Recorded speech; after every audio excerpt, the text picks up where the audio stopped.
What's going on, guys? So you probably saw in a previous video where we put the 22x12s and 33s on my stock Trailboss. And so since then we have done the reverse level on it by taking the rear blocks out of the truck, dropping it down 2 inches. So essentially the truck is sitting like a standard Silverado with a 2-inch leveling kit.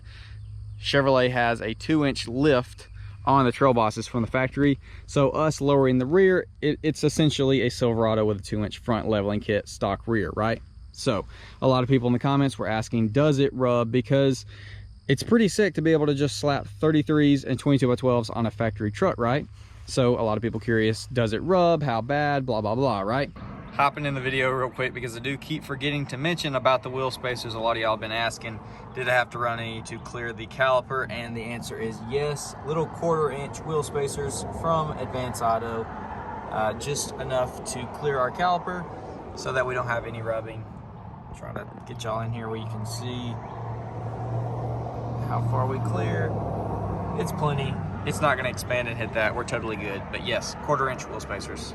We also did the mud flap, mud guard, whatever, delete from McGaughy's. I'll have a link to that video in the description if you're curious about these little guys. One there and one down there to fill in the hole. But we're going to be showing y'all today just how far you can turn, does she rub, all that good stuff. We're also fixing to test out, do we get into the bump stops or do we get into the bed? Because let's see if we can see through here. Yeah, right there. So there's our bump stops. There's the axle. So we don't have a ton of room, but that's honestly kind of good because I'd rather hit the bump stop obviously and hang a tire rather than hitting the bedside and messing that up. We don't want to do that. I think the truck will, if it's flexing, obviously tuck the tire in under that fender. But I also do think we're gonna hit the bump stop before that's even an issue. So we're out here in the field. There's like a foot ditch right here, a foot deep. I'm gonna throw the iPhone up. We're just gonna cross this right here and we should be able to drop that passenger side off in the rut and tuck this one up pretty good and test out to see how it does. We'll also see if it'll go across this in 2-wheel drive, test the old G80, see how clunky that thing is, and just see how she does. So we'll do that, test the rear out, and then I'll show you all the front.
Let's see.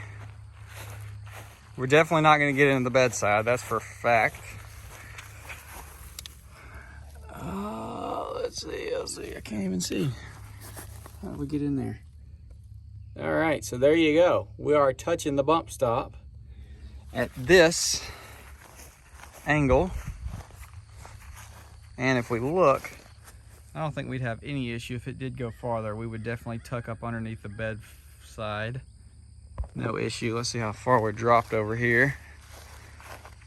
Oh yeah, nice. So I'm actually really impressed. It didn't even spin a lick. 2-wheel drive.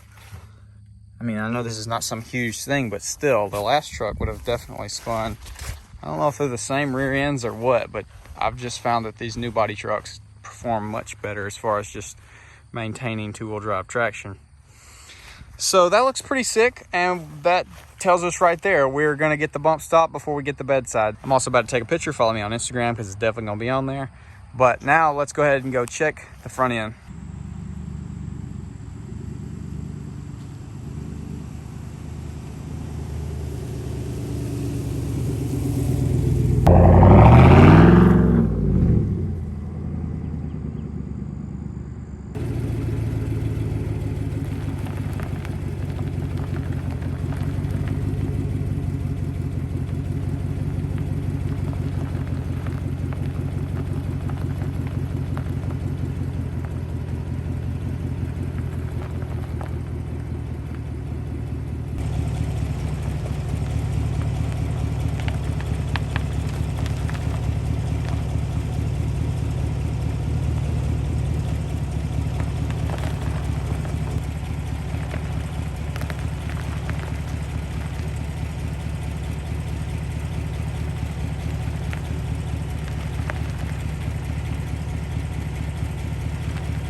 with these Wilson tires, the Aturos running a little bit small, brand new, and then of course as they wear down, getting even smaller. My last truck barely rubbed about the exact same place as this one, and so that's what I told people. And then people would go buy a Toyo RT that is a full 33-inch tall tire, and they would have much more rubbing, because the last one did not rub at all on the front. But then some people would have rubbing on the front because they would run a basically inch tall tire, and then they would have to cut some on the back where I didn't have to. It just had that little mud flap that actually wore down a little bit. Well, now it totally clears our mud flap fine as far as my Delete one. I don't know about your one with an actual mud flap, whether or not that's gonna rub, but I assume it probably will. But I just wanna stress y'all, if you have a brand new full 33-inch tall tire, it's gonna rub more than this. So don't blame me if you do get a 33 22x12s and it rubs more than this. So anyways, I was kind of hesitant on even making this video, because I know if I put it out there that this doesn't really rub, then people will go buy a brand new setup and then it'll rub worse than this, and they'll be frustrated with me. And I'm just like, listen, I told y'all. But anyways, I know there is a lot of people that are curious about it, and I mean, it's probably going to be a popular video anyways, stuffing 22x12s and 33s on a stock Trailboss. So I figured I'd make the video. And then, you know, we put that 2-inch leveling kit on here, get it up to a full 4-inch lift. Maybe we stick some 35s on here. I don't know. It depends on how high it brings it up. I guess if we could get the body up higher than where that roundest part makes contact. I don't know. Maybe. But as of right now, with the truck reverse leveled, with the 32, 33-inch tall Aturos 22x12s, I think it looks absolutely killer. Especially looks sick right here at this angle with them pointed at us. Oh, daggone. And as you saw, we also did have no issues in the rear. As soon as I quit filming, I went back through it, and it was a little bit muddier where I did. And we now have brown sidewalls. It's funny, it got exactly to the wheel, but didn't touch the wheel. It's kind of funny. So I'm gonna freaking pressure wash the crap off of this. But yeah, so anyways, for those that were curious, there's your answer. 22x12s, 33s on a stock Trailboss. Is it gonna rub? Yes, it is. And if you have, like I keep stressing, a full 33-inch tall tire, it's gonna rub worse than this. This is totally drivable, and I never rub at all, because this is literally full crank, and I never do full crank. With a full 33, maybe you could still have a turn and a half, but just not full crank. I'm not sure. Maybe we'll test that at some point. We do need to get some new tires here before too terribly long, so maybe we'll put some different meats on there and test it out. But yeah, anyways, enough rambling. It rubs. Now you see. Just do it at your own precaution. Don't get aggravated at me if you have to trim your truck or something. So yeah, anyways, hopefully y'all did enjoy. I'll see y'all in the next one.